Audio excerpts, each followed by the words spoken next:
Assalamualaikum warahmatullahi wabarakatuh. Perkenalkan, nama saya Syakal Fadila. Di sini saya akan menjelaskan mengenai diksi, pemilihan kata baku, tidak baku, dan istilah serapan. Sebelumnya kita perlu mengetahui mengenai pengertian diksi. Diksi adalah kemampuan memilih kata yang paling tepat, paling efektif, dan paling sesuai dengan konteks komunikasi. Diksi tidak hanya soal memilih kata yang benar secara makna, tetapi juga mencakup gaya bahasa, nuansa, tingkat keformalan, hingga kesesuaian psikologis antar penutur dan lawan bicara. Dalam praktik berbahasa, diksi berperan penting untuk berbagai hal, misalnya untuk menghasilkan komunikasi yang jelas, di mana kata yang tidak tepat dapat membuat makna kabur, ambigu, atau menimbulkan interpretasi yang berbeda. Kemudian, untuk menunjukkan profesionalitas dan kredibilitas. Dalam tulisan ilmiah, laporan atau pidato formal, pilihan diksi yang tepat menunjukkan tingkat kecakapan berbahasa. Kemudian, diksi juga berperan untuk membangun suasana dan emosi, di mana penulis dapat mengatur emosi pembaca dengan pilihan kata yang lembut, tegas, santai, atau formal. Kemudian, diksi juga berperan untuk menghindari kesalahan dan kesalahpahaman, di mana kata yang salah dapat mengubah keseluruhan makna. Kemudian yaitu kata baku dan tidak baku. Yang pertama, kata baku. Kata baku adalah kata yang sudah distandarisasi oleh lembaga resmi, yakni KBBI dan PUEBI. Penggunaan kata baku menjadi syarat utama dalam konteks formal seperti jurnal ilmiah, laporan resmi, surat dinas, berita, maupun pendidikan. Ciri-ciri kata baku. Yang pertama, mengikuti aturan EBI atau Ejaan Bahasa Indonesia. Penulisan huruf kapital, tanda baca, imbuhan, dan ejaan harus sesuai standar, tidak dipengaruhi bahasa daerah. Misalnya, anda, gak, sampai tidak dianggap baku. Kemudian, tidak dipengaruhi pelafalan sehari-hari. Kesalahan umum seperti sekedar, harus, sekadar, muncul akibat pengucapan yang salah. Kemudian, menggunakan bentuk asli yang diakui. Banyak kata baku berbeda dari pelafalan umum. Yang pertama, praktik, bukan praktek. Dan yang kedua yaitu apotik, bukan apotik. Selanjutnya dipakai dalam ragam bahasa formal, di mana fungsi penggunaan kata baku untuk menjaga kejelasan makna, menjaga kesantunan dalam komunikasi resmi, menunjukkan sikap profesional dan menghindari keracunan ejaan.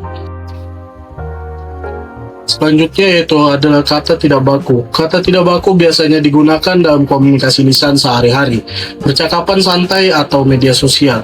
Kata tidak baku tidak boleh digunakan dalam konteks resmi karena akan dianggap kurang profesional. Penyebab munculnya kata tidak baku diantaranya adalah pengaruh bahasa daerah. Contohnya seperti ndak, mbok, ente, dan juga sampean. Kemudian ada pemenggalan dan penyederhanaan lisan, di mana contohnya yaitu seperti enggak, gitu, kemarin yang seharusnya kemarin. Ketiga adalah terpengaruh dari ejaan lama atau EYD lama dan juga kolonial. Contohnya yaitu aktif dan kualitas. Kemudian ada penyimpangan spontan dalam percakapan, dan orang cenderung mempermudah ucapan serta kurangnya literasi terhadap bentuk baku. Dan orang-orang juga tidak tahu bentuk bakunya sehingga bentuk salah terlanjur digunakan. Contoh kalimat baku versus tidak baku. Kalimat baku berupa kami melakukan praktik di laboratorium setiap hari Jumat. Dan sedangkan tidak bakunya, kami melakukan praktek di laboratorium setiap hari Jumat. Contoh lainnya yaitu kalimat baku, dia memerlukan izin untuk meninggalkan kelas. Dan contoh tidak bakunya berupa dia memerlukan izin untuk meninggalkan kelas. Selanjutnya yaitu penggunaan kata baku dalam kalimat. Supaya efektif, kata baku harus digunakan secara konsisten. Satu kesalahan kecil dapat menurunkan kredibilitas tulisan. Cara menggunakan kata baku secara konsisten yaitu dengan menggunakan satu sumber rujukan seperti KBBI. Kemudian lakukan pengecekan ulang sebelum publikasi. Selanjutnya, menghindari kebiasaan lisan masuk ke tulisan, dan biasakan membaca teks formal untuk menambah kosakata baku. Selanjutnya yaitu istilah serapan. Istilah serapan adalah kosakata bahasa Indonesia yang berasal dari bahasa asing atau bahasa daerah dan kemudian diadopsi ke dalam bahasa Indonesia. Fungsi dan tujuan penyerapan yaitu mengisi kekosongan kosakata yang belum ada padanannya dalam bahasa Indonesia. Mendukung perkembangan ilmu pengetahuan, teknologi, dan komunikasi global. Selanjutnya untuk mempermudah pemahaman masyarakat terhadap konsep internasional dan dapat memperkaya kosakata, makna, dan variasi ekspresi dalam bahasa Indonesia. Latar belakang penyerapan yaitu globalisasi dan interaksi antar negara. Kemudian perkembangan pesat di berbagai bidang teknologi, kedokteran, ekonomi, pendidikan, dan lain-lain. Selanjutnya yaitu kebutuhan bahasa Indonesia untuk tetap relevan dan modern. Bentuk atau cara penyerapan istilah. Contohnya seperti adopsi, yaitu kata asing yang diambil tanpa perubahan. Dan selanjutnya ada adaptasi, kata asing yang disesuaikan dengan ejaan fonologi Indonesia. Yang ketiga yaitu penerjemahan, makna asing yang diterjemahkan ke dalam bahasa Indonesia. Selanjutnya yaitu manfaat istilah serapan di mana dapat menambah kekayaan kosakata, membantu pemahaman literatur internasional, menunjukkan bahwa bahasa Indonesia bersifat dinamis dan terus berkembang, dan juga mendukung penggunaan bahasa Indonesia di ranah ilmiah dan profesional. Ada 3 cara penyerapan. Yang pertama untuk melakukan adopsi. Bahasa Indonesia mengambil kata apa adanya, tanpa perubahan ejaan, biasanya terjadi karena kata tersebut sudah sangat umum, kemudian sudah diubah tanpa menghilangkan makna dan istilah teknis internasional. Contohnya seperti bus, album, video, laser. Kemudian adaptasi dilakukan dengan penyesuaian ejaan, lafal, atau penulisan agar sesuai sistem fonologi bahasa Indonesia. Contoh adaptasi seperti yang awalnya teknologi menjadi teknologi, kemudian yang awalnya sistem menjadi sistem, dan yang sebelumnya kreatif menjadi kreatif. Penyesuaian biasanya berupa menghilangkan huruf ganda seperti communication menjadi komunikasi. Kemudian yaitu penerjemahan.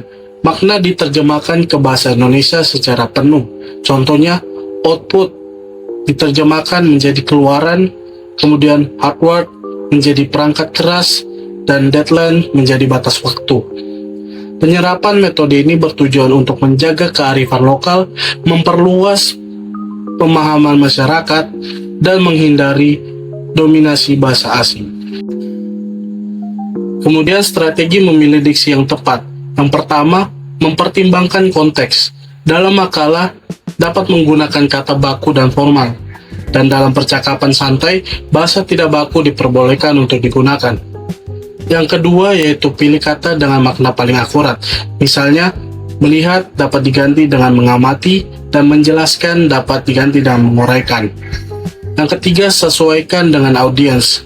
Audiens akademik membutuhkan istilah teknis, sedangkan audiens umum lebih cocok dengan bahasa sederhana.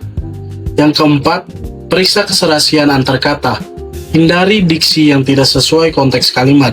Contoh salahnya seperti, saya memohon izin untuk absen karena saya sakit keras. Kata memohon dan sakit keras terlalu emosional. Contoh perbaikannya seperti, saya mengajukan izin untuk absen karena kondisi kesehatan saya yang menurun. Kemudian ada contoh soal dan pembahasannya.